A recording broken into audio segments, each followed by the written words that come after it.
Damas, caballeros, buenas noches, damas, caballeros, amigos todos. Bienvenidos a esta conferencia sobre el conflicto en Medio Oriente organizado por el Instituto de Levan. Mi nombre es Ricardo Narváez. En esta ocasión vamos a dedicar la charla a la reciente escalada en el conflicto entre Israel e Irán, que, como ustedes saben, el presidente estadounidense tituló como la Guerra de los 12 días, y que por supuesto es algo mucho más complejo, un episodio de algo mucho más amplio. Antes de avanzar con el programa de hoy, voy a tomarme unos segunditos, les voy a robar unos segundos para recordar las próximas actividades del Instituto de Levan, que yo por lo menos no me quiero perder. Vamos a ver. El martes 8 de julio a las 19 La horas reunión no puede ser vamos la a mía. continuar profundizando este Probemos a tema en ver una qué hay. conferencia en el Instituto de Filosofía Buenos días. Práctica, Piamonte 1956, con una conferencia titulada La guerra en Medio Oriente, Irán e Israel, donde disertarán el doctor Pablo Ansaldi y el Bueno, coronel che, que venga, che, retirado José, está Fernando abierto el Durán. coso, te aviso, perdón, ¿eh? A lo mejor se me está escuchando La todo. actividad es presencial, así que va a ser una linda oportunidad para vernos, ¿no? Selecte El día micrófono. siguiente, el 9 de julio, vamos a tener otra charla de lujo junto al doctor Antonio Caponeto titulada El sentido de nuestra independencia. La modalidad va a ser, en ese caso, virtual y gratuita. El 17 de julio, a las 18 horas, se presenta el libro ¿Quién ganó en Manchalá? En el auditorio del Cabildo de Jujuy. La presentación va a estar a cargo del capitán retirado Daniel Arias y el coronel mayor retirado Gabriel Camili. De vuelta, muy recomendable, así que si tienen la posibilidad de asistir, se los recomiendo mucho. El 11 y 12 de octubre tenemos también una actividad que nos enorgullece mucho, que son las segundas jornadas de la Hispanidad en el Río de la Plata, ¿sí? Que va a tener lugar en el Colegio de San Pablo. Ahí tienen los datos, después igual se los vamos a recordar. ¿Sí? Además tenemos ofertadas para el próximo cuatrimestre dos diplomaturas, son la diplomatura en análisis estratégico de los conflictos contemporáneos y la de liderazgo sanmartiniano. Ahora les robo unos segunditos para reproducir los videos informativos. ¿Qué excusa podemos tener para no hacer lo que debemos? ¿Habrá alguna excusa? Mirando a Libertadores y a sus hombres, ¿alguna excusa? ¿No me cuentan de esos hombres que dejaron todo 13 años de campaña y que pelearon como leones? ¿Qué excusa tenemos nosotros para no dar los pasos trascendentes que impone este momento?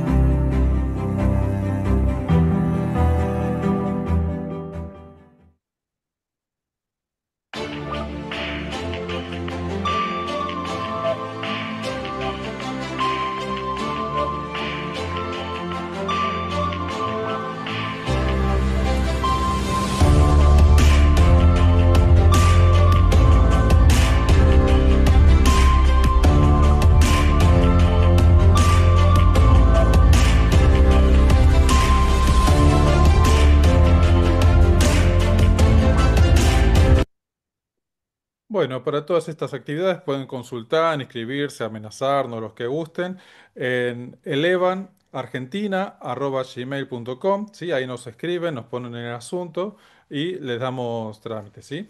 Ahora sí, continuamos con la actividad de hoy. El coronel mayor Gabriel Camili siempre nos remarca, ¿no? Que el conflicto actual se encuentra inmerso en la niebla de la guerra 2.0, que no nos permite ver con claridad lo que está ocurriendo. Así que para ayudarnos a despejar un poco esta bruma densa que nos cubre, contamos con tres especialistas en la materia a quienes paso a presentar. En primer lugar, vamos a escuchar al doctor Paulo Bota, especialista en Medio Oriente y Relaciones Internacionales. Es director de la Oficina para América Latina del Centro de Estudio Trends, con sede en Emiratos Árabes Unidos, y también encabeza el Comité de Medio Oriente del Consejo Argentino para las Relaciones Internacionales. Ejerce la docencia en instituciones como la Universidad Católica Argentina, dirige un programa ejecutivo sobre Medio Oriente contemporáneo y en la Escuela Superior de Guerra Conjunta de las Fuerzas Armadas. Su formación académica incluye estudios avanzados en la Universidad Complutense de Madrid y cuenta con un diploma avanzado en lengua árabe otorgado por el Ministerio de Educación de Egipto. Seguidamente, disertará el licenciado Ricardo Auer, quien es ex analista del Centro de Estudios Estratégicos de la Escuela Superior de Guerra y ex profesor investigador de la Escuela Superior de Guerra del Estado Mayor Conjunto. Es autor de varios libros, entre ellos Conocimiento y Poder y Argentina, 10 hipótesis de conflicto. Publica sus columnas en varios medios como Infobae, Perfil y Visión Desarrollista. También es ex gerente de empresas multinacionales y ex empresario PYME. Se destaca también por la exportación de tecnología argentina y la instalación de plantas industriales en Tailandia, Pakistán, Bangladesh, México y China. Por último, expondrá el coronel mayor retirado Gabriel Camili, quien es magíster en política, historia de la guerra y defensa nacional. Fue oficial del Estado Mayor del Ejército Argentino, jefe del Regimiento de Infantería Mecanizado 3, agregado de defensa en Alemania, Suecia y Austria, subdirector y luego director de la Escuela Superior de Guerra Conjunta de las Fuerzas Armadas y decano de la Facultad Militar Conjunta. Es autor del libro La guerra en Ucrania, que ya va por su segundo volumen. Publica también columnas especializadas semanalmente en el diario La Prensa, así como en Voces del Periodista de México y Velho General de Brasil. Recientemente también comenzó a conducir un programa titulado Parabellum Argentina, que se transmite por YouTube, y es además, como sabemos, nuestro presidente del Instituto de Levan, que hoy nos convoca a esta charla. Así que sin más preámbulos, los invito a disfrutar de esta charla y comenzaremos con el doctor Pablo Bota, quien ya tiene la palabra. Adelante, doctor. Bien, hola, buenas tardes a todos. Antes que nada, muchísimas gracias por la invitación al instituto y también obviamente al coronel mayor Camili, con quien nos une haber trabajado juntos cuando él estaba a cargo de la Escuela Superior de Guerra Conjunta, la Facultad Militar Conjunta, desde ese momento. Y siempre ha apoyado muy activamente todos los intentos por realizar eh, eh, la ocasión de realizar análisis desde la República Argentina, que es uno que siempre, yo insisto, uno de los grandes problemas que tenemos. Repetimos muchas veces análisis, pero realizados desde otros lugares que obviamente reflejan otros fenómenos. En definitiva, bueno, eh, ¿qué es lo que podemos decir sobre lo que acaba de ocurrir? Lo que el presidente Trump ha denominado esta guerra de los 12 días. ¿Sí? En primer lugar, me parece que una de las cosas que tenemos que señalar es que, y es el eje central de mi intervención, estamos en una situación mucho más inestable y peligrosa que la que estábamos el día 11 de septiembre. Ese para mí es el punto central. No estamos en una situación, no estamos en que el conflicto se ha solucionado, no estamos parados en un momento donde el programa nuclear iraní ha desaparecido, no estamos ante una mayor injerencia de la comunidad internacional. Nada de eso ha sucedido. Hoy estamos en un momento mucho más inestable, más complejo, y me permitiría agregar más peligroso de lo que estábamos el 11 o el 12 de junio antes de que Israel atacara las instalaciones y algunos de los líderes de la República Islámica de Irán. Eh, y para señalar eso, yo me voy a basar en tres ideas, ¿no? Que son casi básicas, pero a veces los análisis realizados desde lejos lo pierden de vista. Lo primero es, mire, nada depende de un solo actor. Es una región donde parecería una verdad de perogrullo, pero que en realidad no hay un solo actor que sea realmente el activo y los demás sean todos pasivos. Todo depende de muchos actores. En este caso me parece que hay que tenerlo en cuenta. No es que si analizamos uno solo ya vamos a saber hacia dónde está evolucionando la situación. No, eso no sucede. En segundo lugar, nada ocurre como uno quiere, ¿no? Muchas veces un Estado plantea ciertos objetivos y es bastante probable que el devenir de los acontecimientos termine llevando a una situación que era la no querida. Esto es, no podemos pensar que una región tan compleja como Medio Oriente, o como que todas las regiones del mundo, podríamos decir, hay un actor que se plantea un objetivo, realiza cierta acción y que luego el objetivo se termina materializando. Eso no sucede y me parece que este conflicto en ese sentido va a ser analizado como un ejemplo, ¿no? Y en tercer lugar, porque hay otro elemento que es muy importante y es ninguno de los actores ha obtenido realmente lo que quería. Y eso me parece que es muy importante señalarlo, ¿no? Aquí se dice que todos se están autoproclamando vencedores, lo cual obviamente tiene mucho que ver con una cuestión de opinión pública doméstica, pero en cierto sentido hay un espacio para que eso tenga un viso de realidad. Y es que ninguno ha conseguido todo lo que quería, ¿sí? Y por lo tanto puede presentar lo poco que se ha conseguido como un gran éxito. Entonces, nada ocurre como uno quiere, nada depende de un solo actor y ninguno ha conseguido lo que ha querido. Y hay otros tres elementos que me parece que nos ha enseñado esta situación que creo que son interesantes para analizar. En primer lugar, la disuasión ha fallado. Ningún actor ha logrado disuadir al otro actor, ¿no? Esto es, eh, Israel, con su capacidad tecnológica en términos militares, no ha logrado disuadir a la República Islámica de Irán, ni mucho menos. Irán, con su capacidad desarrollada a lo largo de los últimos años, con sus proxies, con sus aliados, con sus capacidades asimétricas, tampoco ha logrado disuadir al Estado de Israel. Entonces, en primer lugar, la disuasión no ha funcionado.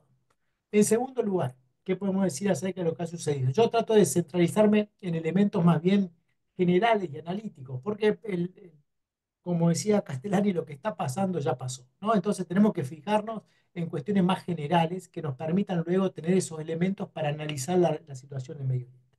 Entonces, en primer lugar, la disuasión no ha funcionado. En segundo lugar, las capacidades militares han demostrado sus límites. ¿Sí? Han demostrado sus límites. Israel, con una enorme capacidad militar, no ha logrado los objetivos centrales que se había planteado, que era básicamente terminar con el programa nuclear iraní e incluso después un agregado extra que era realizar un cambio de régimen. Eso no se ha conseguido, a pesar de su gran ventaja en términos militares. Es importante señalar. Irán, a pesar de haber estado durante décadas, ¿sí?, invirtiendo en proxies, en capacidades sobre todo misilísticas, no ha logrado lo que conseguía, lo que se había planteado, que es hacer que el Estado de Israel pague un alto precio en términos de bajas civiles, militares, infraestructura, que era lo que siempre se decía, vamos a destruir, vamos a terminar, no lo han logrado. Y ni siquiera Estados Unidos ha logrado con su capacidad, esto que seguramente mis colegas del panel van a desarrollar, sobre todo lo que se hablaba mucho, ¿no? Algunas aviones específicas y algunas bombas específicas para destruir esas capacidades o esas instalaciones militares iraníes de uranio, enriquecimiento de uranio, ni siquiera lo han logrado. Entonces, punto uno, la disuasión no ha funcionado. Punto dos, las capacidades militares han demostrado también sus limitaciones, también sus limitaciones.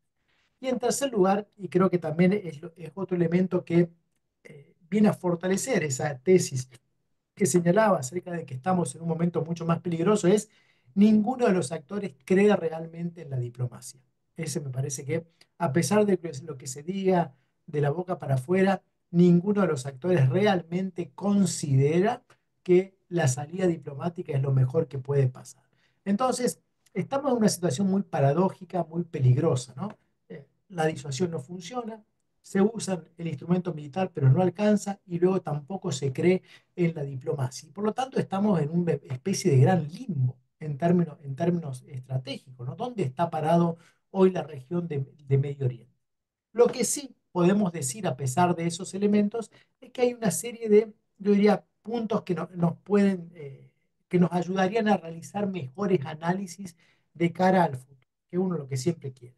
En primer lugar, los proxies iraníes no son meras marionetas, sino que tienen sus propios intereses. Por ejemplo, Hezbollah no participó del conflicto, podríamos decir de otra manera, miró hacia otro lado, tiene su propia agenda.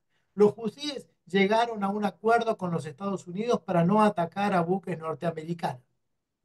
Hamas sigue con su conflicto, pero no se involucró directamente.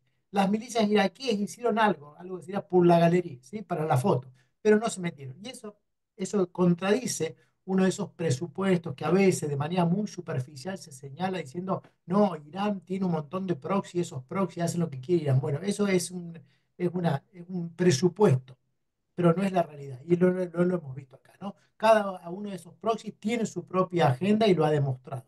Incluso me animaría a decir que algunos de ellos lo han visto casi hasta con buenos ojos.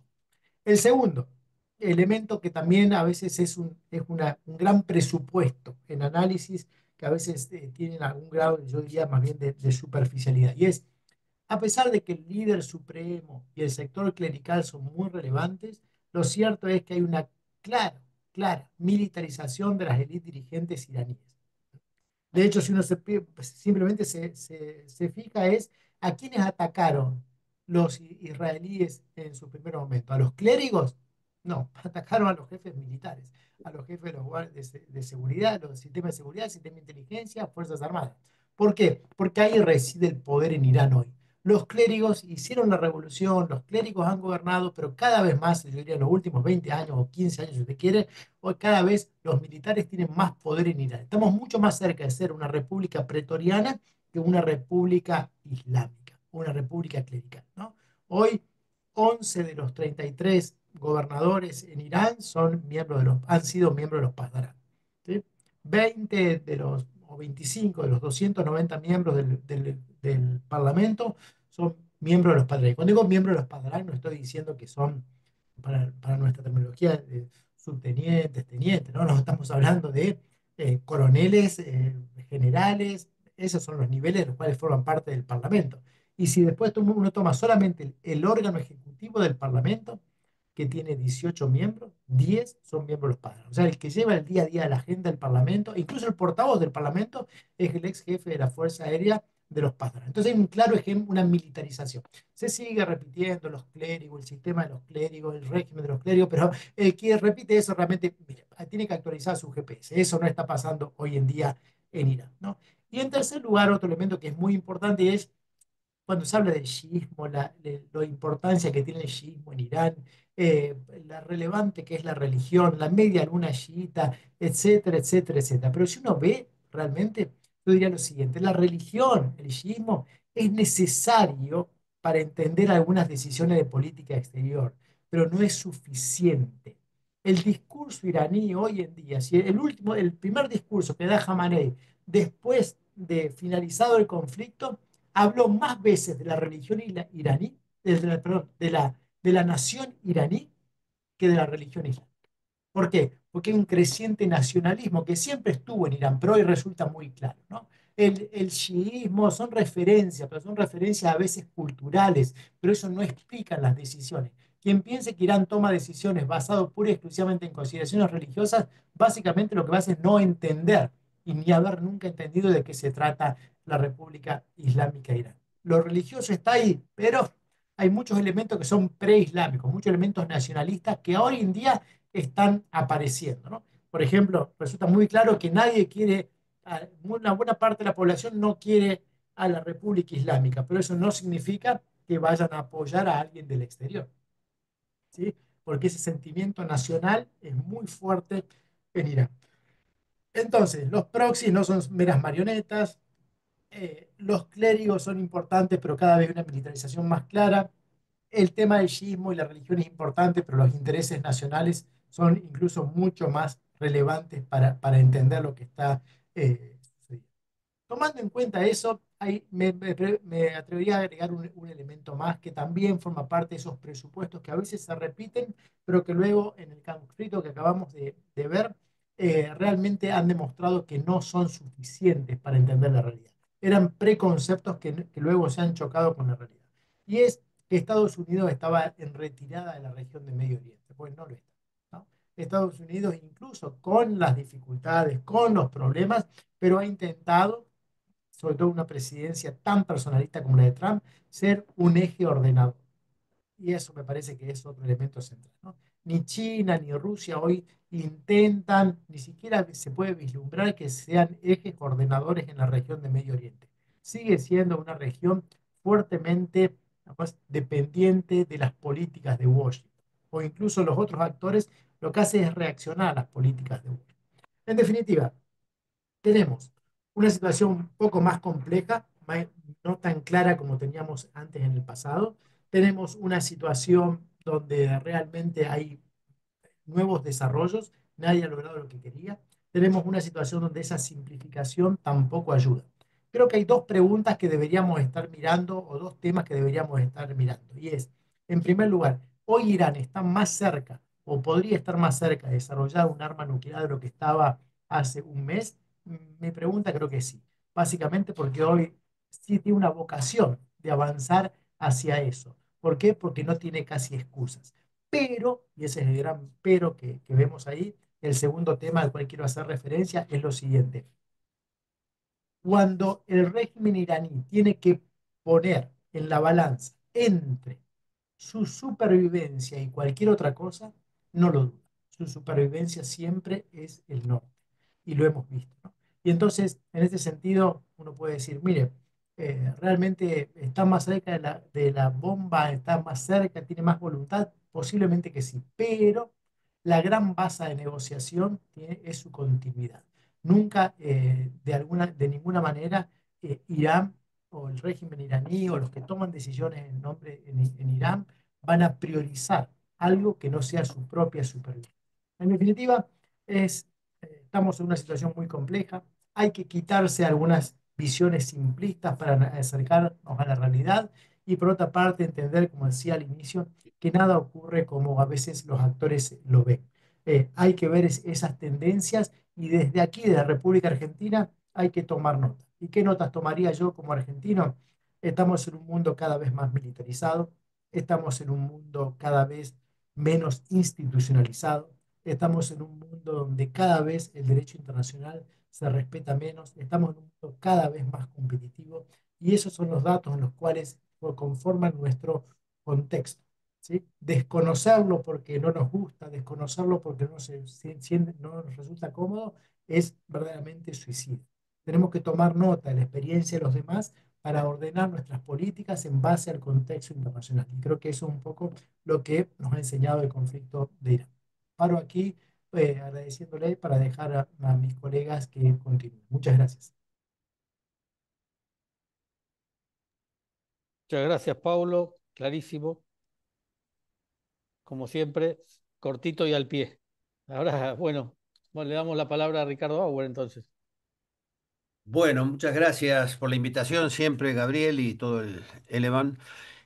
Con gusto empezaremos. Bueno, analizar el Medio Oriente sin entender lo que ocurre en el resto del mundo es casi imposible, digamos. Por eso un poquito quiero empezar diciendo algunas cosas que yo observo a lo largo del mundo y todas las cosas que van ocurriendo. Algunas son normales y otras son llamativas. Estados Unidos, por un lado, quiere pacificar. Evidentemente Trump quiere pacificar para dedicarse al conflicto con China, o sea, quiere pacificar algunas zonas, pero por otro lado, quiere que la maquinaria de armamento que posee Estados Unidos siga funcionando. Por eso también se pelea con los europeos y le dice que tienen que aumentar su presupuesto de armas y al 5%, etcétera.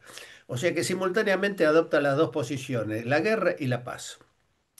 Est- En Europa, obviamente, también hay dos corrientes. Del mismo modo ocurre, la globalista que está inserta en la Unión Europea apoya, digamos, a la OTAN y por lo tanto si quieren que siga la guerra en Ucrania, lo cual es otro absurdo, digamos, desde el punto de vista europeo. Los chinos, por otro lado, no se metieron demasiado en el tema Medio Oriente, pero a su vez están concentrando armas nucleares, están produciendo cada vez armamento nuclear para sí mismos, lo cual es un detalle elocuente del futuro que puede ocurrir. Corea del Norte sigue con su política independiente, nadie se quiere meter con ella, con lo cual significa que poseer armas nucleares da un argumento de vida, digamos, de importancia en el mundo actual. Los países árabes, que antes estaban medio peleados supuestamente por razones religiosas, chiitas, sunitas, ahora están más temerosos de Israel, que quede como país hegemónico en Medio Oriente y no les gusta para nada. Por lo tanto, quieren que haya una pacificación con Irán, que es la política actual de Trump desde Estados Unidos, para equilibrar los poderes dentro de Medio Oriente. Los acuerdos, a su vez, simultáneamente, en el tema de los aranceles, que hubo tanta guerra que iba a ocurrir entre China, que iban a separarse Estados Unidos y China, ahora parece que llegaron a un acuerdo. donde hay un detalle muy importante. ¿Qué es lo que se dice ahí? Se hablan de los imanes de las tierras raras, o sea que ciertas materias primas estratégicas entran en el juego global. Y entonces todos estos conjuntos de potencias, que son dos o tres, más muchos otros países que han adoptado políticas independientes, teniendo identidad, entre ellas Irán, pero Arabia Saudita, Turquía, Israel, etcétera, no hacen, digamos, obedecen lo que les dicen las grandes potencias, como era el viejo mundo de la Guerra Fría, el mundo multipolar. Yo hablo de un mundo multinodal, donde todos son nodos de poder que actúan libremente bajo determinadas circunstancias de coerción, negocian y se interrelacionan todos con todos. Desde el polo positivo se unen, ellos unen el polo positivo con el polo negativo y no se electrocutan. El caso ejemplo es la India. India tiene sistema de armas ruso, tiene acuerdos militares con Estados Unidos para defenderse de China, con China tiene un conflicto militar y a su vez socia comercial dentro del BRICS. O sea que este mundo es un mundo que no estamos acostumbrados a pensar en los viejos términos. Y después hay otro sector que se habla poco, pero que es el que va ordenando bastante todas estas acciones de este mundo que se mueve con qué, con tecnologías, con materias primas estratégicas, con recambio de sistemas de armas, evidente que las guerras están probando nuevas armas. Por eso hay necesidades de que vayan ocurriendo guerras, pero no guerras totales, definitivas, donde desaparecen los países, sino guerras reguladas, acotadas. Eso es lo que yo veo, digamos, que están ocurriendo, guerras acotadas y donde el control de las masas, porque las masas también intervienen, el control social se hace a través de los intangibles, que es el que maneja el sistema de plataformas, lo que le llaman el tecnofeudalismo en Occidente, pero que también tienen los rusos, tienen los chinos y tienen las otras potencias. Y en general la población del mundo, inclusive después de la pandemia, vive en un estado de miedo, de incertidumbre, de detención continua. Eso es observable no solo en Occidente, sino en China, en Rusia, en todos lados. Todo el mundo está incierto. Y eso es un sistema, digo yo, que se ha creado por la transición entre un mundo unipolar o bipolar a un mundo nuevo, un mundo multinodal.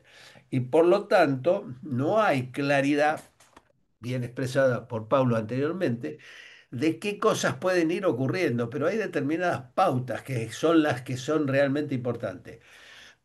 Por ejemplo, el tema de las polarizaciones que crea el tecnofeudalismo, yo le llamo tecnofeudalismo porque es lo más difundido por Empoli y por tantos otros autores. Y en el sentido de que son los ingenieros del caos los que van creando la incertidumbre, perdón por mi tos, y este mundo todo incierto y angustiante en el fondo, que es lo que quieren mantener a toda costa. Pero también influye sobre las grandes potencias. Fíjense que en este último conflicto, Israel-Irán, que es un conflicto entre tres, porque intervino Estados Unidos, en las poblaciones y en los gobiernos de cada uno de ellos había fracciones internas muy importantes. Trump, ¿por qué adopta rápidamente, busca una solución rápida?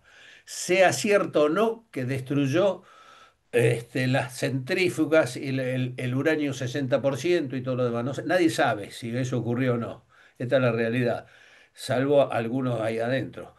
Pero lo adoptó porque estaba acotado, porque había prometido muchas cosas, había abierto todos los canales de negociación y la prensa, las fracciones internas, la polarización que está en contra de él dentro de Estados Unidos lo estaba arrinconando bastante y entonces tuvo necesidad de adoptar una actitud drástica para salir de su propio encierro, digamos.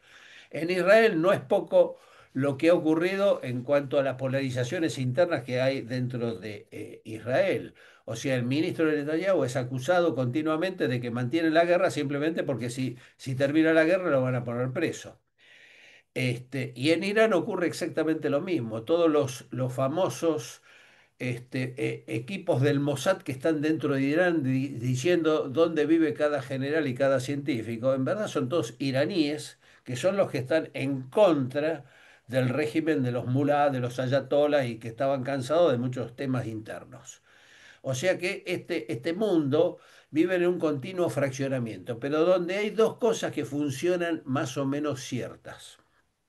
Una es el manejo de las mentes a través de la guerra cognitiva hechas por las plataformas ultratecnológicas. Esto funciona en todos lados. En China, muy eficientemente ocurre eso. En Rusia también ocurre y en todo Occidente claramente.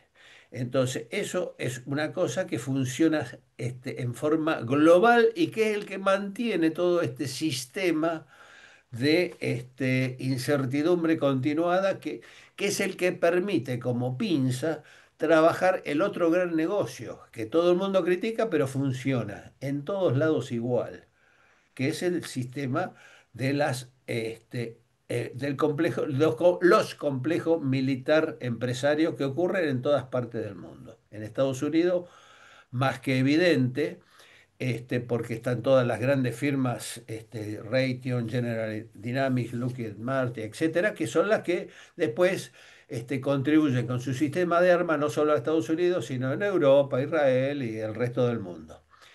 Y cada vez que ocurre algún disparo de misiles y todo lo demás, ahí empiezan los grandes negocios. Y después está toda la parte de inteligencia artificial, las nubes, los sistemas de manejo de misiles, los sistemas satelitales, en fin, todo un gran negocio. En Israel ocurre exactamente lo mismo, porque Israel no es un Estado-nación cualquiera. Vive en un estado de guerra permanente desde que se inició. Eh, No es un modelo de defensa lo que tiene, sino que es un modelo de negocio a mi criterio. O sea, vive del negocio de los sistemas de vigilancia, de armas, de mantener un estado activo, continuo de defensa y de ataque, obviamente. Es una máquina de guerra de exportación, Israel. Se dedican a eso fundamentalmente. Después lo disimulan con un poquito de manejo de agua y todo lo demás, pero no nos olvidemos que sus empresas de seguridad, Elbit y otras más que venden drones, sistemas antimisiles a todo el mundo, el 80% de la producción se vende fuera de la frontera de Israel. Aparte de los lobbies, que son parte de la guerra cognitiva, tienen un buen manejo. Y en Irán también ocurre más o menos en otra escala lo mismo, porque ahí, como bien se dijo, la religión es una cosa que aparece, digamos, en superficie, pero en los en la parte media de la pirámide está manejado por todo el sistema militar y de vigilancia, donde los guardianes de la revolución son los dueños de muchas de las empresas. O sea, los guardianes de la revolución, que no son las Fuerzas Armadas reales, son los que manejan el grupo empresario militar, digamos, de Irán. Y controlan la economía, me imagino, los pozos de petróleo, todas las exportaciones de petróleo y todo lo demás. Y con esas ganancias financian las Hezbollah y otras cosas que exportan. En fin, yo veo un mundo así, muy complejo, muy preparado para las guerras continuadas. Creo que no van a haber ninguna pacificación. Cada cual trata de sacar ventajas dentro de lo que puede en este sistema inestable mundial y algunos van progresando y otros van disminuyendo. Así que yo creo que todos juegan a que no haya ninguna hecatombe, ningún resultado catastrófico, ninguna guerra nuclear,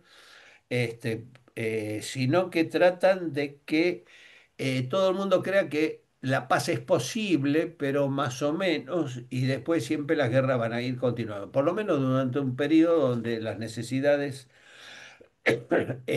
son de continuar con este proceso son inevitables. Por eso siempre la pregunta que yo hago es cuando se habla de la guerra y todo, ¿quién gana con la guerra? ¿Quién pierde con la guerra? Y por lo tanto, ahí la respuesta es que algunos grupos organizados con poder son los que van ganando.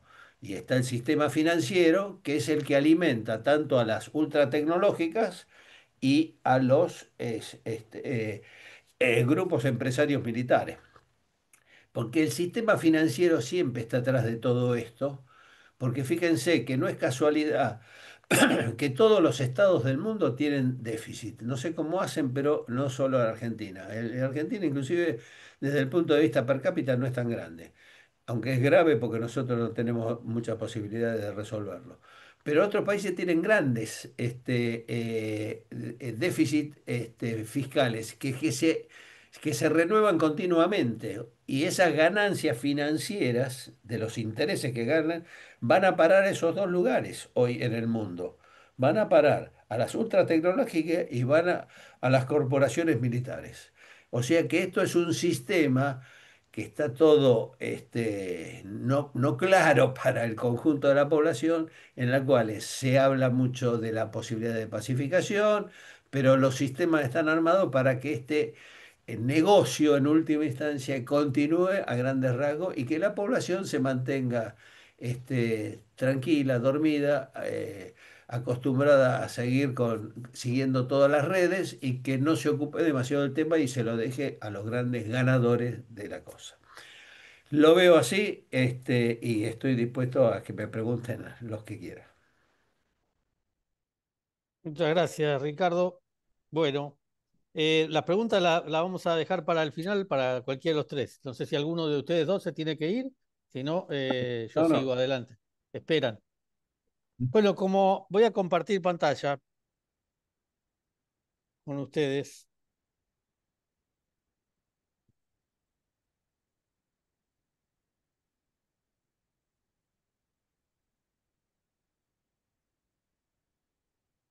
ahí se ve, Sí. ¿se ve bien? Perfecto. Perfecto, Gabriel.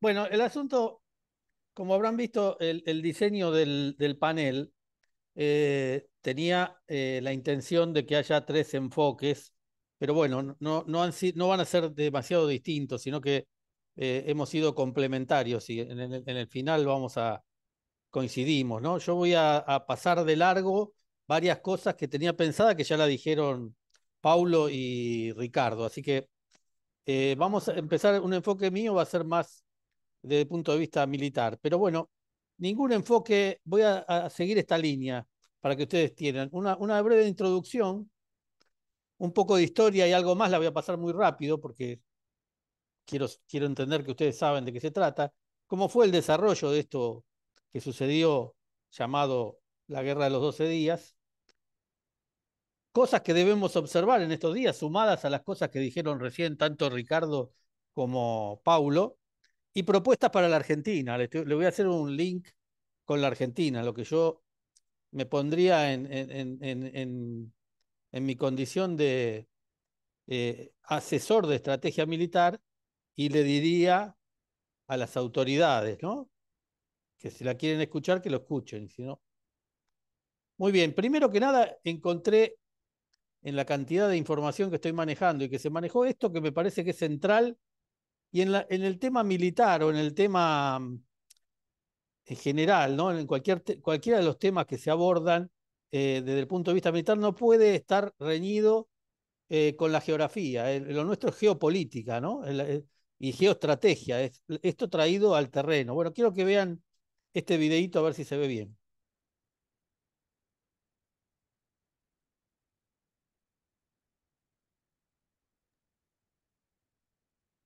Perdón, me parece que falta compartir sonido, ¿puede ser? ¿Cómo? No se escucha el sonido, Gabriel. Me parece que debería salir de compartir, volver a compartir y tildar la opción de compartir con sonido. A ver, dejar de compartir. Perdón, ¿eh? Volver a compartir. Así es, y cuando le das las opciones ve que hay una que es para compartir con sonido.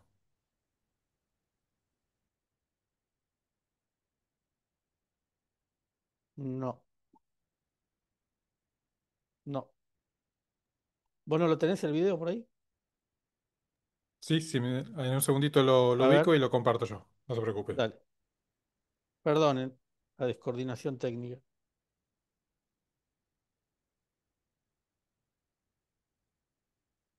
Bueno, no obstante esto, mientras busca Ricardo el video, no se puede desconocer, como le decía yo, no se puede hablar de geopolítica o hablar del conflicto militar sin ir al terreno, ¿no? Porque es un error grave que estuve viendo en en estos días, en todos los analistas en general. Se hablaba de Israel, de Irán, como si fueran, digamos, entidades abstractas, como si fueran...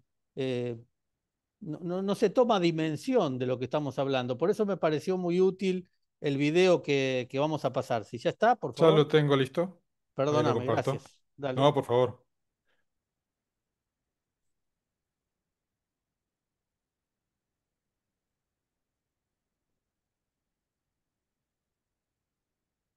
Me avisan si no se escucha, ¿eh? Ahí lo voy a compartir. Este es Irán, una de las civilizaciones más antiguas del mundo. Durante los últimos 500 años, Irán ha existido en el mapa mundial con estas mismas fronteras, y no ha habido una sola superpotencia que no haya intentado invadir Irán, ya sea los romanos, árabes, mongoles, turcos, Rusia o incluso el Reino Unido. Cada superpotencia ha intentado conquistar Irán, y una de las principales razones para ello es que Irán se encuentra en la encrucijada del mundo. Es el único país que conecta 3 continentes, Europa, África y Asia. El Irán de hoy comparte fronteras con 7 países. En el lado oriental, limita con Pakistán, Afganistán y Turkmenistán, y en el lado occidental, comparte frontera con Irak, Turquía, Armenia y Azerbaiyán. Además de esto, Irán también tiene acceso a 3 mares. Al norte está el Mar Caspio, y al sur se encuentran el Golfo Pérsico y el Golfo de Omán. En el lado sur de Irán, se encuentra uno de los puntos más importantes y peligrosos del mundo, conocido como el Estrecho de Hormuz. Alrededor del 20% del suministro mundial de petróleo y gas pasa por este punto. Estas 7 islas cercanas al Estrecho de Hormuz han estado bajo control iraní desde 1970, aunque anteriormente estaban controladas por los Emiratos Árabes Unidos. De manera similar, en el Mar Caspio, la isla de Ashuradeh también está bajo el control de Irán. Durante los últimos 40 años, Irán ha sido un dolor de cabeza para el mundo occidental. Pero ¿cuál es la razón de esto? A pesar de tener ejércitos y economías tan poderosas, ¿por qué ningún país occidental ha podido atacar y conquistar Irán? Esto se debe a que todos los países saben que atacar directamente a Irán podría tener consecuencias desastrosas. Una de las principales razones que ha hecho que Irán sea inconquistable es su geografía.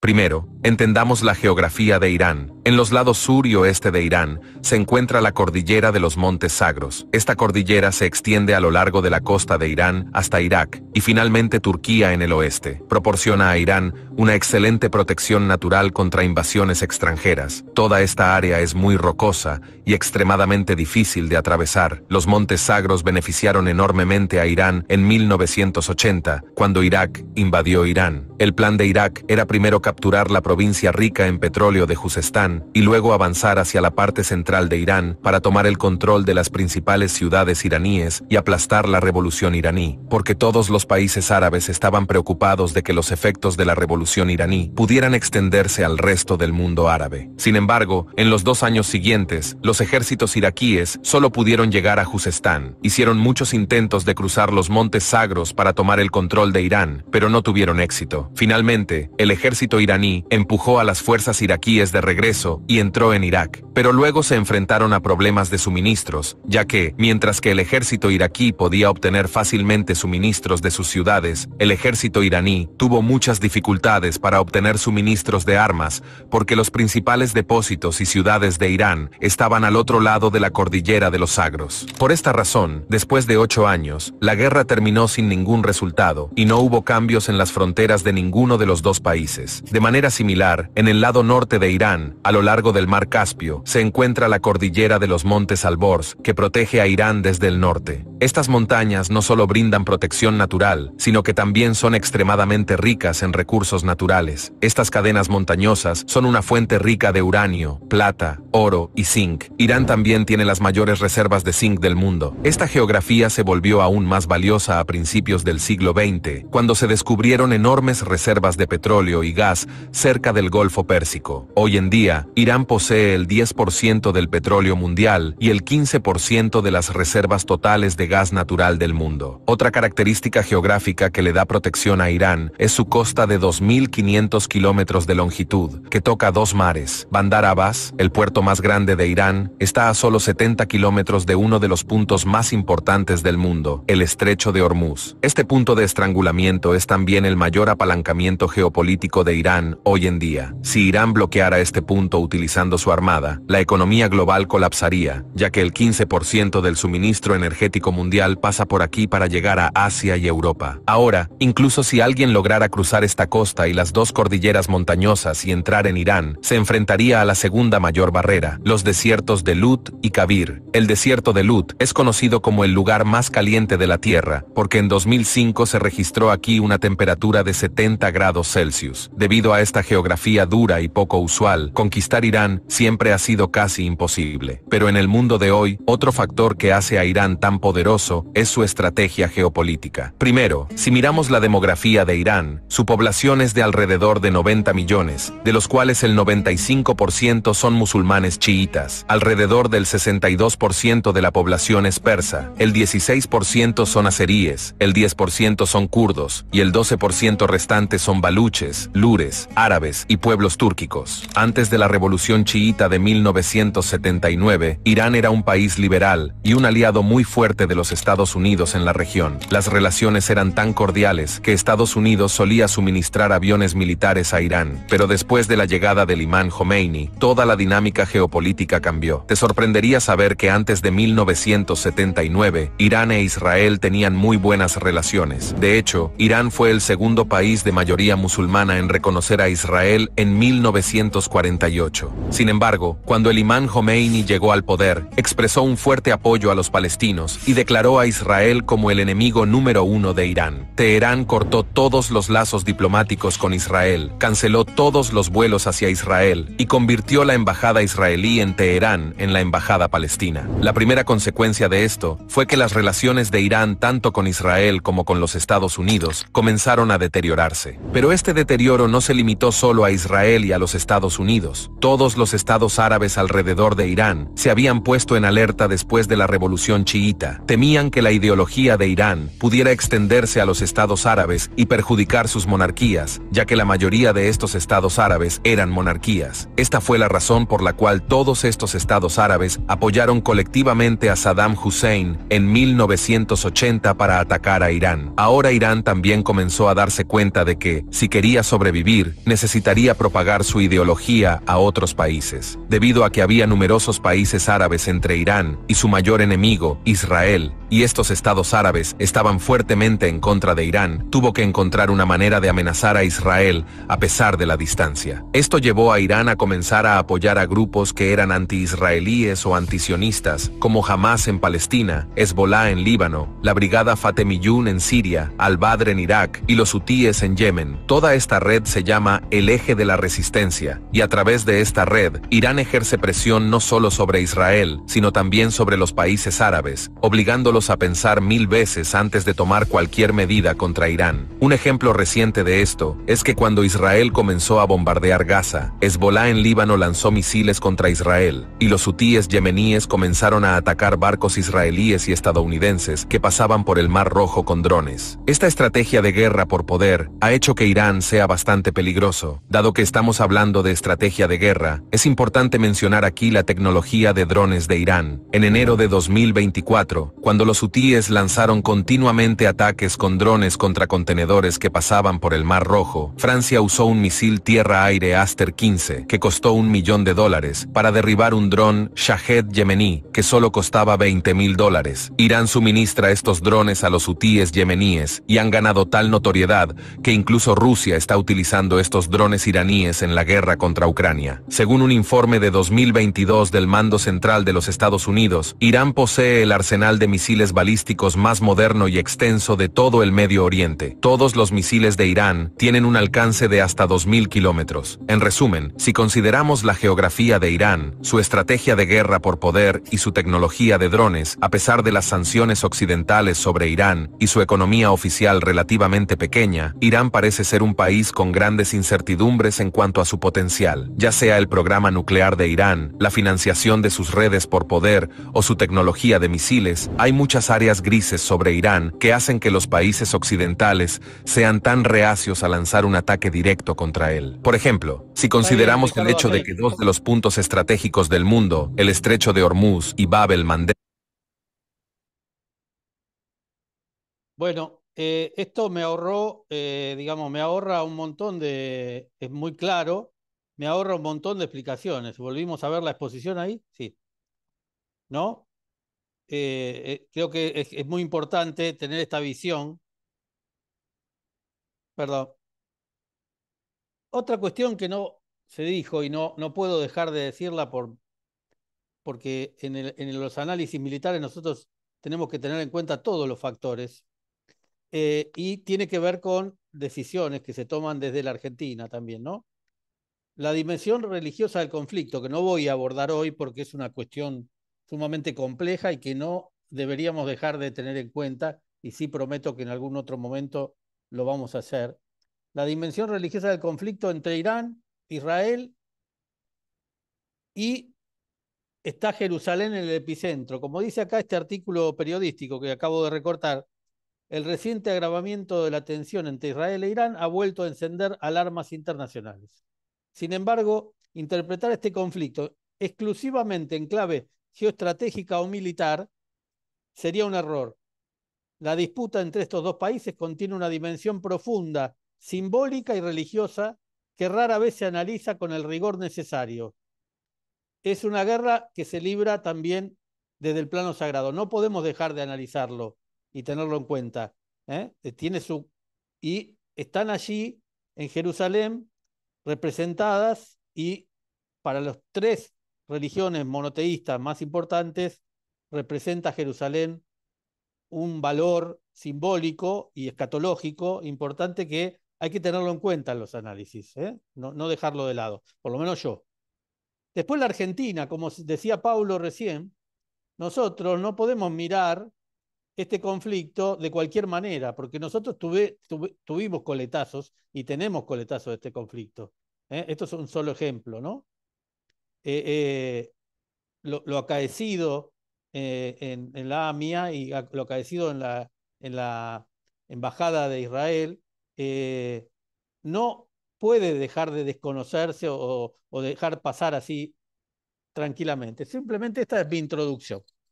Un poco de historia, algo más. Bueno, ya lo vieron acá en el video, voy a pasar rápido.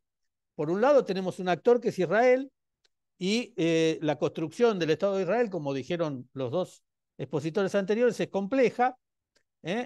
Hasta 1947, a partir de 1947, esto es un conflicto árabe-israelí, que hasta ahora, como lo escucharon recién, Persia o Irán eran absolutamente ajenos, no hay que...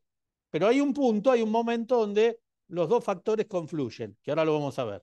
Bueno, Israel caracterizado ¿por qué pongo esto? Todas las guerras de Israel, que las hemos estudiado todos los que estudiamos historia militar, como ejemplo y modelo de eficiencia, eficacia y excelencia militar en la consecución del éxito, tienen una característica. En general han sido guerras contundentes y cortas. ¿Por qué?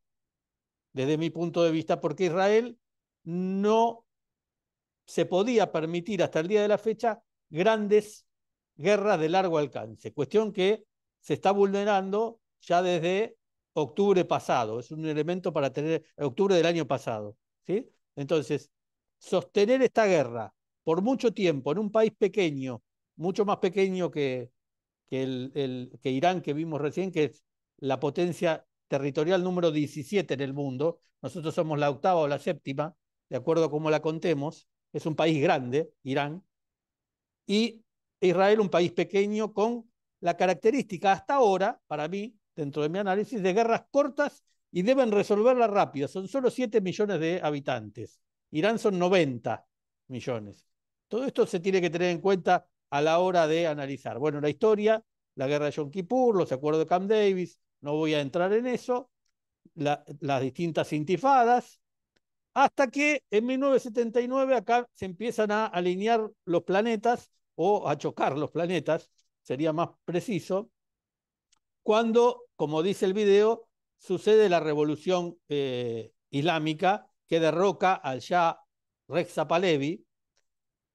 Interesante tener en cuenta en nuestros análisis que los medios de comunicación occidentales hacen aparecer al descendiente del Shah mucho en los medios, porque hay un intento de cambio de régimen, evidentemente, que no se dice así abiertamente porque queda muy crudo, pero es la realidad. Bueno, hubo una guerra de Irán e Irak entre el 80 y el 88, que es un antecedente bélico importante, como dije, los antecedentes bélicos de Israel, ahora digo lo de Irán, y ahí ustedes se dieron cuenta que quedó en un empate entre dos países que quedaron ahí por distintos factores, entre ellos el geográfico. El geográfico. Muy bien.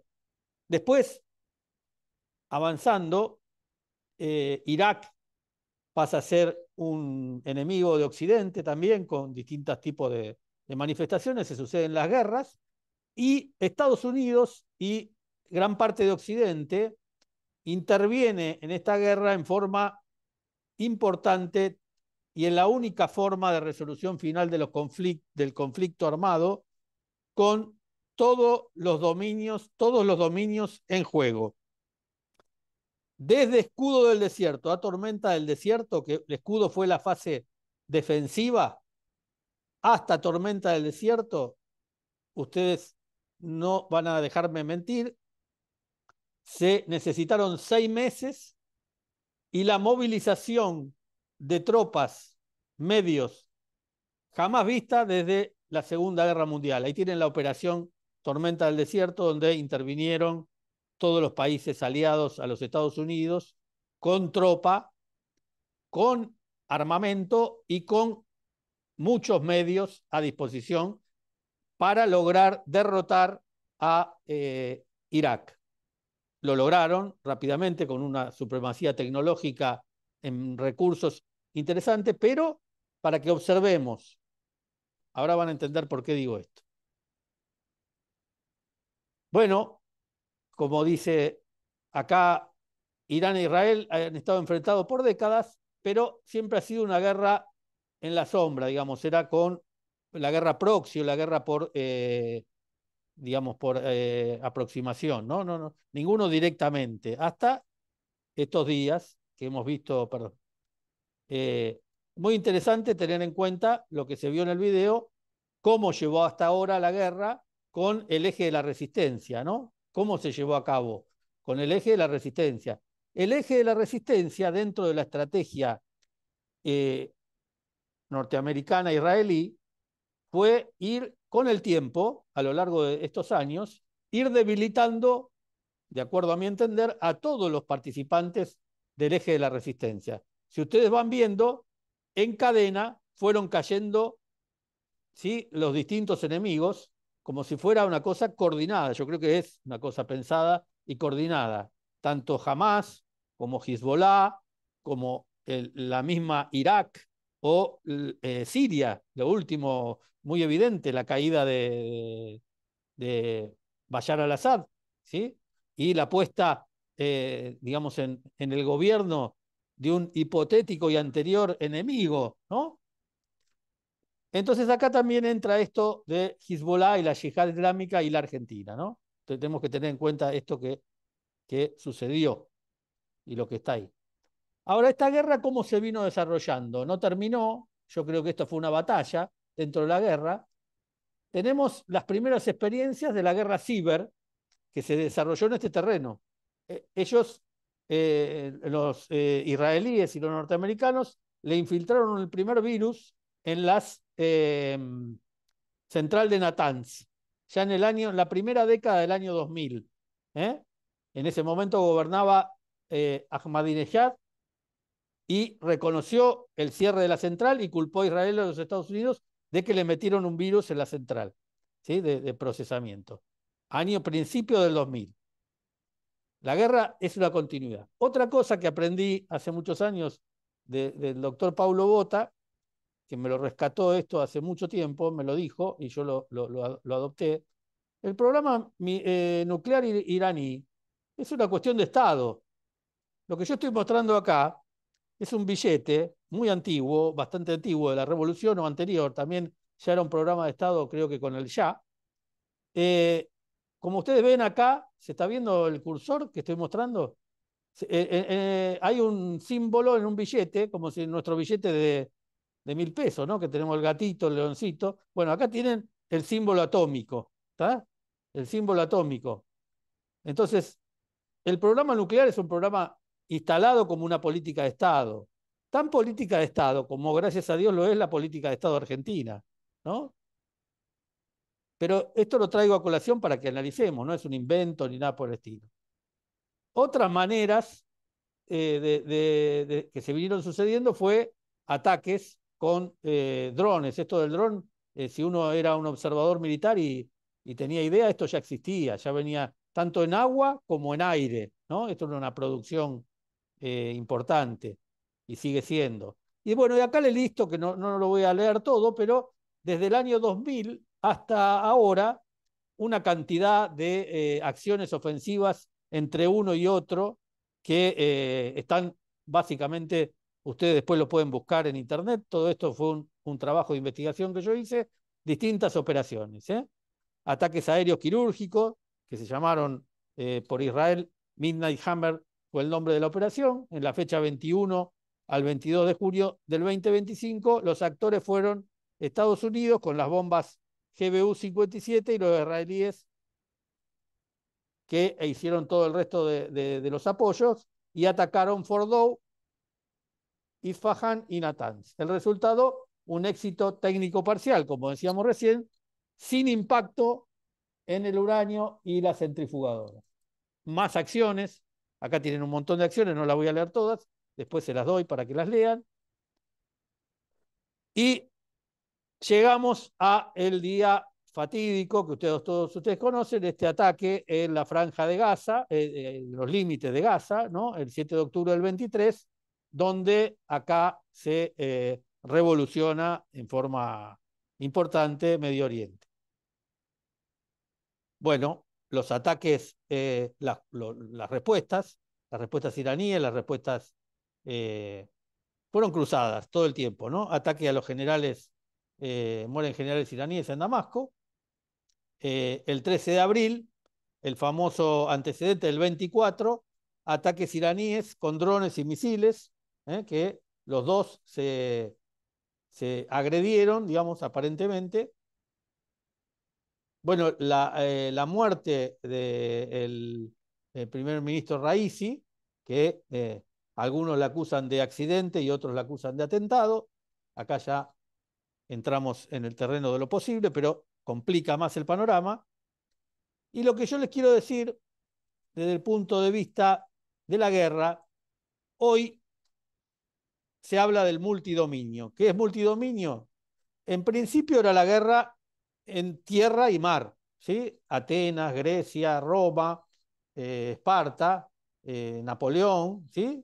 Era tierra y mar. Recordemos Trafalgar o recordemos Waterloo.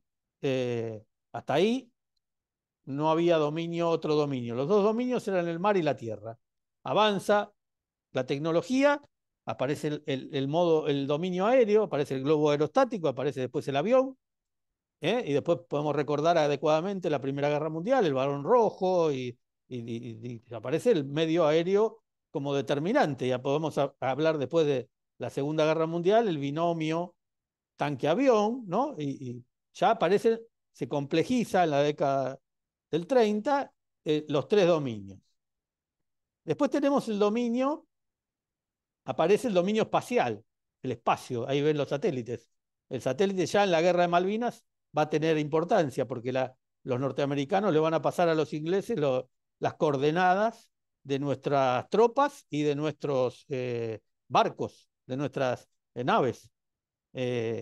Y hasta la Unión Soviética ofrece a la Argentina algún apoyo espacial. Ya empieza en el 82, ya esto estaba en el aire. Mismos soldados y veteranos de guerra nos contaban que desde las posiciones se veía a la noche clara, en alguna noche clara, el pasaje pasaba cada 12 horas el satélite, el pasaje de satélite. Bueno, entra lo satelital. Después entra otro dominio que trasvasa todo, que es el ciberespacio, donde todo el espacio electromagnético y el espacio cibernético, que traspasa todo y todo lo toca.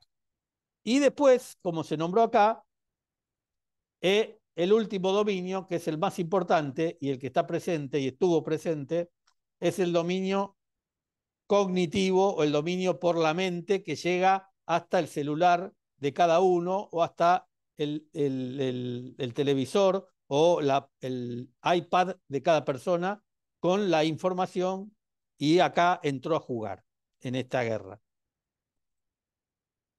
Otra cosa que no se puede dejar de desconocer y que yo vengo siguiendo hace tiempo y lo explico, es Clausewitz. Nosotros hay que ir a los clásicos para entender la guerra. En la teoría de Clausewitz, la guerra contra potencias no vecinas, esto es lo que le quería decir con respecto al terreno. No escuché casi ningún analista que haga referencia a esto. Esto no es una guerra de Israel con Jordania o de Israel con Egipto. Eran países limítrofes.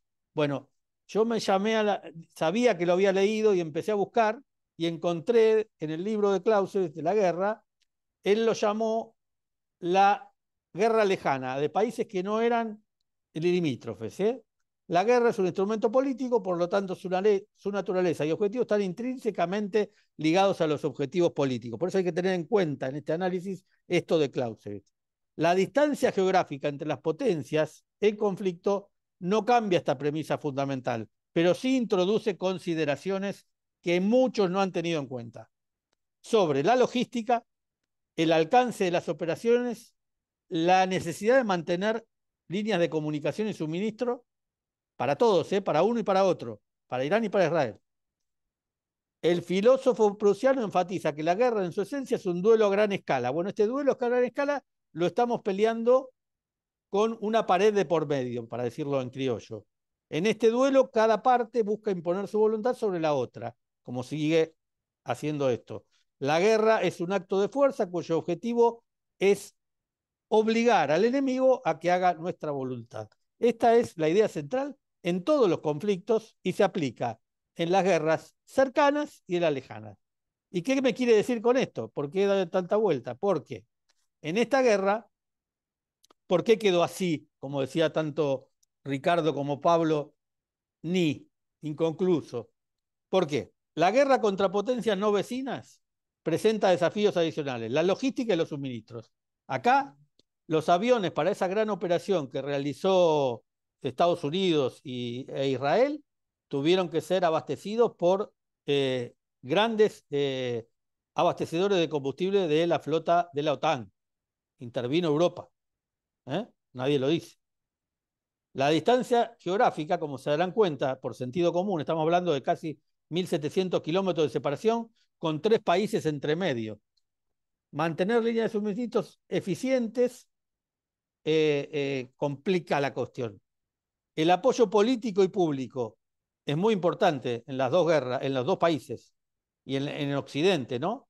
Por eso es tan importante la guerra cognitiva. El apoyo político y público. La opinión pública en el país que envía tropas de la guerra puede ser más crítica hacia los conflictos distantes. Por eso les hice el ejemplo de cuánto le costó a Occidente hacer la invasión a Irak. Y tráiganlo al día de hoy. Esto hoy, mirando el escenario, mirando la geografía, mirando, perdón, la realidad de las fuerzas, la realidad del estado en que están las fuerzas de la OTAN y las fuerzas anglo-norteamericanas israelíes, hace muy difícil que se pueda reeditar una invasión al estilo 1990 o parecidos. Después, el concepto de guerra absoluta, la guerra absoluta, que es la aniquilación total, es complejo cuando tiende a escalar. Y acá, como decían recién, la irracionalidad a lo mejor hace que pueda escalar. Puede escalar un conflicto por dos cuestiones, por irracionalidad, o también puede escalar porque alguna de las variables se desata, como decía Pablo al principio. No manejo todas las variables. Entonces, la distancia geográfica no ha sido analizada adecuadamente y es un factor que ha hecho intervenir. Después, Tucídides, otro clásico, siempre para analizar las guerras o los conflictos hay que ir a los clásicos, como todas las cosas. Tucídides nos dice que las causas fundamentales que llevan a las naciones a la guerra son tres: el miedo, el honor o el interés. Bueno, en este caso, para ser breve, se dieron las tres, ¿sí? Tanto de uno como el otro. Acá hay que salvar la cuestión del miedo, la existencia misma de las naciones, las dos van por la existencia. El honor, como dijo recién Ricardo, Estados Unidos tuvo que intervenir para salvar el honor. Y estas cosas no deben dejar de analizarse. Después, sí, lo que sucedió, como dijimos, Israel logró afectar la estructura de mando enemiga y militar y política. Atacó los blancos nucleares y arsenales de misiles, la infraestructura petrolífera y gasífera de Irán. La afectó, no la destruyó. Irán contraatacó, con lo cual hubo dos aspectos militares que hay que tener en cuenta acá. Como decía recién, la disuasión falló, pero también fallaron los grandes sistemas tecnológicos de defensa antiaérea, de un lado y del otro, en uno más que en el otro. Pero ese famoso cúpula de hierro, el domo de acero, y bueno, eso mostró vulnerabilidades. O sea, le entraron los goles.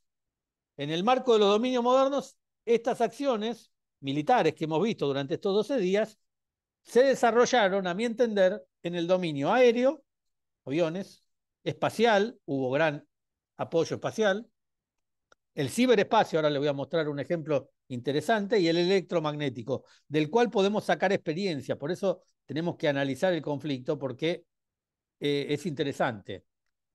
Gran avance tecnológico israelí se puso en juego, como se dijo acá, que se exporta, pero, también poco dicho, el dominio naval y terrestre no apareció como preponderante. Solo algunas fuerzas especiales, comandos infiltrados, operaciones quirúrgicas, pero acá no hubo desplazamientos de ejército, como verán. ¿Por qué? Por las condiciones en las que nos estamos desarrollando en una guerra lejana. No es una pavada. Esto tiene implicancias para los dos. ¿Qué implicancia tiene? Que la guerra queda ahí, como está ahora, continúa en un estado latente. Evolución. Bueno, este es el raconto de la guerra de los 12 días, lo que pasó cada día, después lo digo. Bueno, detalles del ciberespacio. Por ejemplo, antes de la eliminación de los comandantes, llegó al teléfono particular de cada uno un mensaje con una voz fantasmal intimidatorio. Y ahí está en inglés, que le da un preaviso y le dice que tiene 12 horas para escapar él y su familia, con lo cual atemoriza y crea un pánico. Atento a esto porque puede pasar en nuestros teléfonos. Además, las acciones de las fuerzas especiales llegaron a la cama o al dormitorio del aniquilado. Una cuestión que no debe pasar por alto y que hace al derecho internacional. Podemos considerar que los blancos militares son blancos legítimos, pero acá pasó algo muy grave que no fue atendido por la prensa nacional ni internacional. Acá mataron a los científicos y en los medios periodísticos contaban que mataban a los científicos como quien mataba en un juego digamos, electrónico a un muñequito. Esto no está permitido en la ley, en las leyes de la guerra, ni siquiera está permitido en la moral. Podemos, como dije, admitir, esto no se dice. Hay varias cosas que estoy diciendo que no se dicen. Por eso las estoy rescatando. Para que pensemos, ¿no?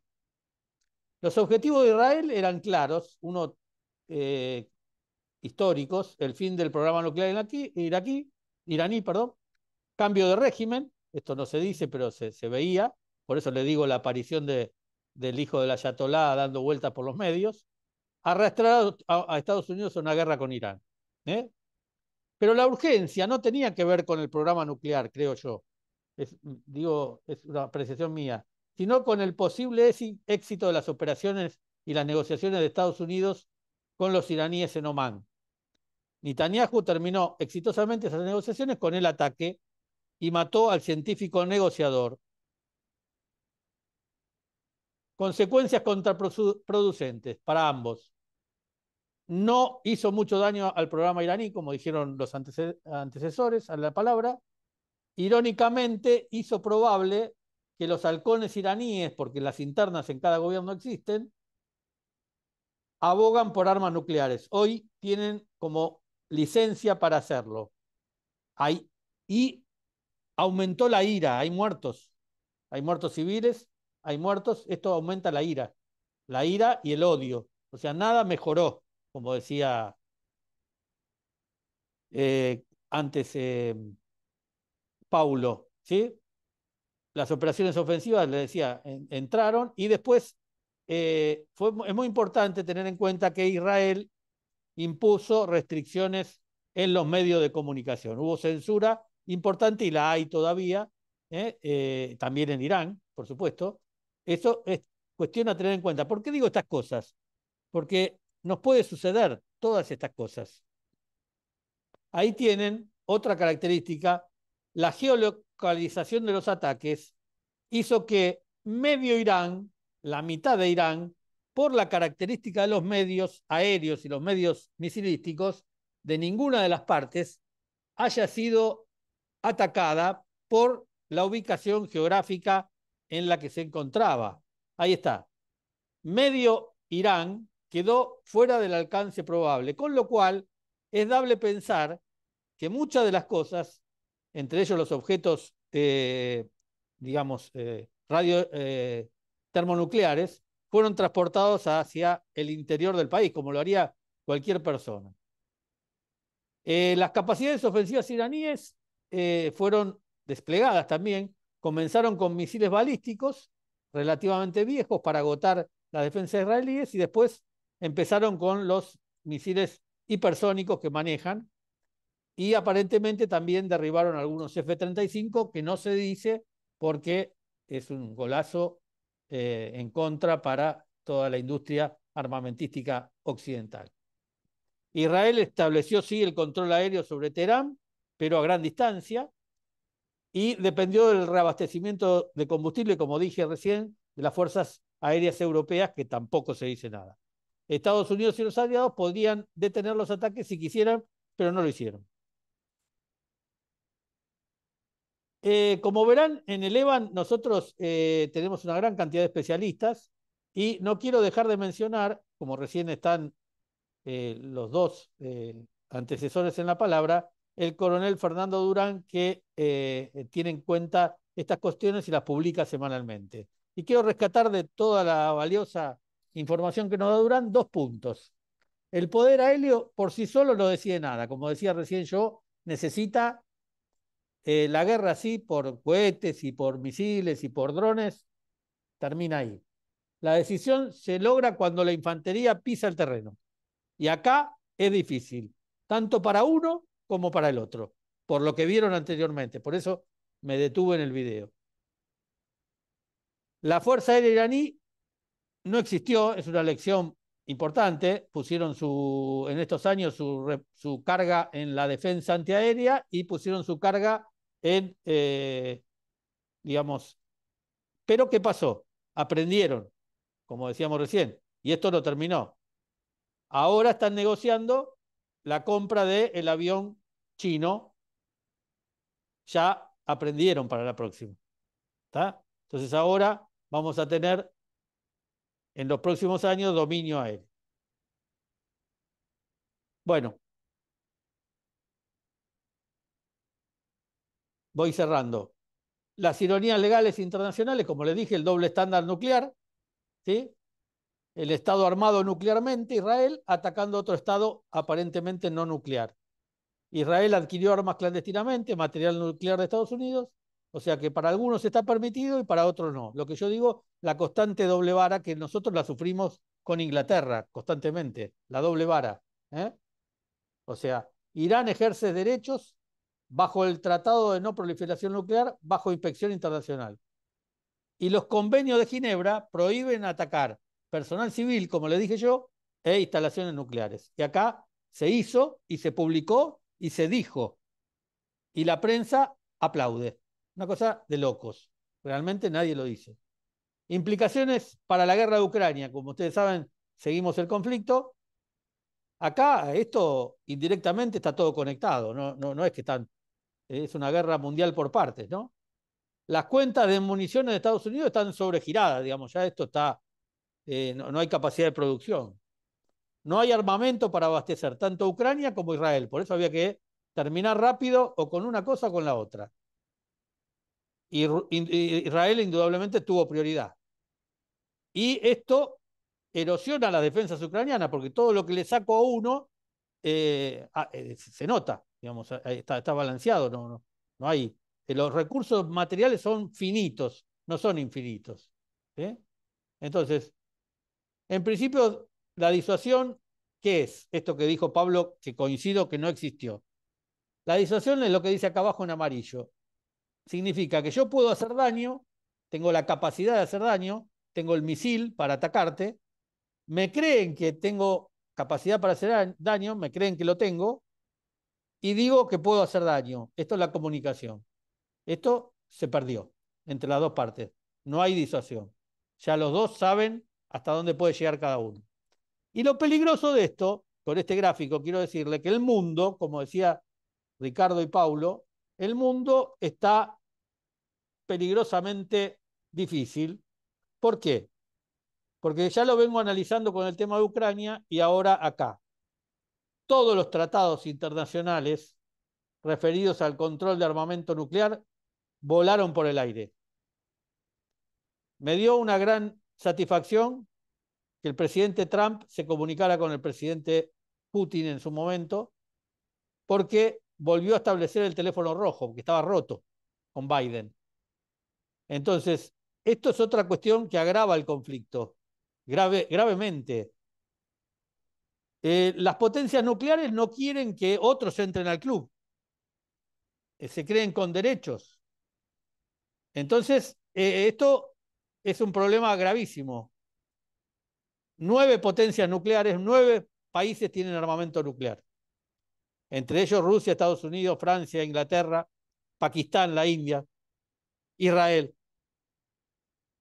Entonces, es un precedente aterrador el que se dio, con distintas cosas que dije, y esto lo encontré, alguien de los dos dijo anteriormente, esta foto la encontré en mis investigaciones y me pareció muy, a pesar de ser simpática, no tiene nada de simpático. Y al final, como puse en mi artículo de la prensa, Kim Jong-un tenía razón. Ahí conmigo no se metan, y como decía Ricardo, no se meten. Entonces, yo creo que estas dos acciones empujaron esto lo voy a dejar porque se va a hacer muy largo, pero acá Tucker Carlson entrevista al senador Ted Cruz, donde, si pueden, véanlo, búsquenlo así, es apabullante la ignorancia de la política norteamericana para entrar en la guerra. Ahora, si hay tiempo, después ¿Se escucha o no? No se escucha. No, yo lo tengo Bueno, disponible si hace falta. después cuando terminamos, ya termino. La probable evolución. ¿Cómo yo veo la evolución de esto? Sencillo. Como dijeron antes, la convergencia de intereses contrapuestos e irreconciliables entre Israel no finaliza en el conflicto. Esto fue una batalla más de una guerra. Van hacia una nueva escalada y también ahora se van a enfrentar entre terceros. Acciones inmediatas. Para Israel seguramente restaurará la reserva de misiles, la defensa aérea dañada. En los últimos días ha dejado penetrar la mayoría de los misiles en pequeñas olas. Y para Irán intentará reconstruir su sistema de misiles, la defensa aérea, con la ayuda de China y Rusia seguramente. Irán va a organizar una intensa búsqueda sobre la purga de los colaboradores y lo que ellos llaman traidores. Hubo una gran infiltración del Mossad, una operación de inteligencia fantástica. Es amplia la posibilidad de que los iraníes busquen la producción de armas nucleares. Esto creo que es las conclusiones más sencillas que podemos decir. ¿Qué hay que mirar en estos días? Bueno, miremos qué respuesta nos van a dar los próximos días. ¿Cumplirá Israel la tregua o volveremos a un escenario de escalada? No sé, veremos cómo evoluciona. ¿Hará Irán concesiones políticas? ¿Lo usará como negociación el programa militar o el programa nuclear? Veremos. Y lo último, ¿qué le aconsejaría yo al poder político? ¿Qué le aconsejaría a la Argentina? Me aconsejaría tantas cosas, pero bueno, no me van a dar bola. Pero, lineamiento político propuesto. La compleja y delicada situación en Oriente Medio y considerando a la República Argentina como un miembro de la comunidad internacional, con habitantes en la Argentina de la comunidad musulmana, judíos y sectores políticos de izquierda antisionistas que conviven todos en este país, ¿sí? Es la realidad, no nos enmascaremos. La política exterior no puede ser cualquier política exterior, debe adoptar una postura diplomática que refleje los intereses nacionales, no los intereses de los otros. Y siempre, como es la tradición argentina, promueva la solución pacífica del conflicto, conforme al derecho internacional y al derecho consuetudinario internacional. Esta es mi propuesta, personalísima. Lineamiento propuesto, abogar por la paz y la estabilidad en la región sin tomar postura. Esto es grave, por todo lo que dije antes. Los factores religiosos, políticos, geopolíticos, sociales de la República Argentina. Nosotros cuando éramos chicos en el barrio jugábamos a la pelota, el hijo del judío, el hijo del musulmán y el hijo del italiano y el criollo. Todos jugábamos a la pelota y no nos peleábamos y éramos... Esa es la Argentina. ¿A dónde vamos? ¿A dónde vamos? A buen entendedor, pocas palabras. Destacar la observación de lo establecido en el derecho internacional humanitario para proteger a las personas que participan en las hostilidades, niños, mujeres, ancianos, heridos y científicos. Basta de doble estándar, digámoslo, acá alguien tiene un doble estándar. Mide con doble vara. O sea, si yo mato a un científico tuyo está mal y si vos matás a un científico mío está bien. No, no es así. Lineamiento propuesto, adoptar una postura diplomática neutral, lo vuelvo a repetir por octava vez, que evite colocar al Estado argentino en confrontación con otros países de Iberoamérica, organismos internacionales, de la ONU y otros compromisos bilaterales celebrados por el Estado argentino. Muchas gracias y esto es lo que queríamos decir.